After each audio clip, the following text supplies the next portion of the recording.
ದಾವಣಗೆರೆಯಲ್ಲೂ ಕೂಡ ಪತಿಯ ಕೊಲೆಗೆ ಪತ್ನಿಯ ಪ್ರೀತಿಯೇ ಕಾರಣ ಆಗ್ಬಿಟ್ಟಿದೆ.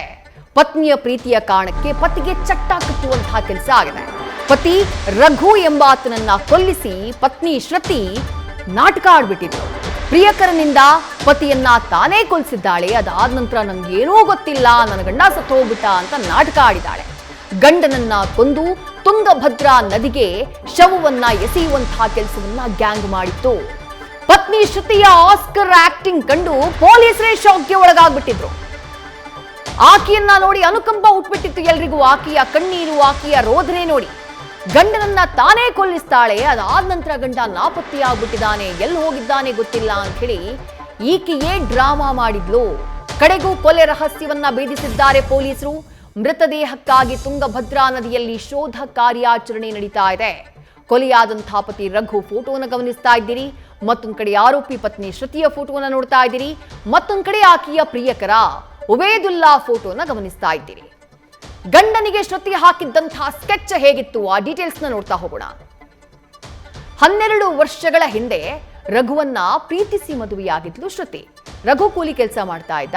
ಖಾಸಗಿ ಗಾರ್ಡನ್ ನಲ್ಲಿ ಶ್ರುತಿ ಕೆಲಸ ಮಾಡ್ತಾ ಇದ್ಲು. ಆದ್ರೆ ನಿತ್ಯವೂ ಕುಡಿದು ಬಂದು ಪದೇ ಪದೇ ರಘು ಜಗಳ ಆಡ್ತಾ ಇದ್ದಂತೆ.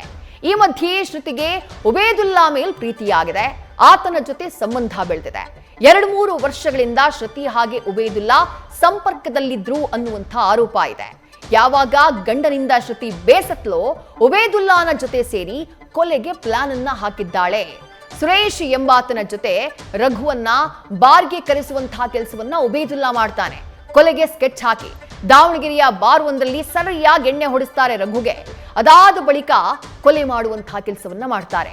ಹೇಗೆ ಅಂದ್ರೆ ಹರಿಹರ ತುಂಗಭದ್ರಾ ನದಿಗೆ ಕರ್ಕೊಂಡು ಹೋಗಿ ಅಲ್ಲಿ ಕೊಲೆ ಮಾಡಿ ಎಸ್ತಿದ್ದಾರೆ ಅನ್ನೋದು ಮಾಹಿತಿ. ಬಾರ್ನಲ್ಲಿ ರಘು, ಸುರೇಶ್ ಇಬ್ರು ಜೊತೆಯಾಗಿರುವಂತಹ ದೃಶ್ಯ ಸಿಸಿಟಿವಿಯಲ್ಲಿ ಸರಿಯಾಗಿದೆ. ಘಟನೆಯ ಬಳಿಕ ನನ್ನ ಗಂಡ ಕಾಣೆಯಾಗಿದ್ದಾನೆ ಅಂತ ಪತ್ನಿ ಶ್ರುತಿ ನಾಟಕ ಆಡಿದ್ಲು. ಏನೂ ಗೊತ್ತಿಲ್ಲದವಳಂತೆ ಗಂಡನಿಗಾಗಿ ಹುಡುಕಾಟವನ್ನೂ ಕೂಡ ಶ್ರುತಿ ನಡೆಸಿದ್ಲು.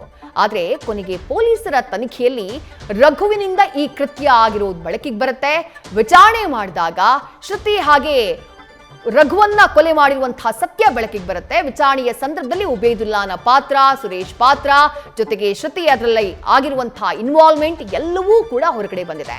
ಹದಡಿ ಠಾಣೆಯಲ್ಲಿ ಪ್ರಕರಣ ದಾಖಲಾಗಿದೆ. ತುಂಗಭದ್ರಾ ನದಿಯಲ್ಲಿ ರಘುವಿನ ಮೃತದೇಹಕ್ಕಾಗಿ ಹುಡುಕಾಟ ಮುಂದುವರೆದಿದೆ.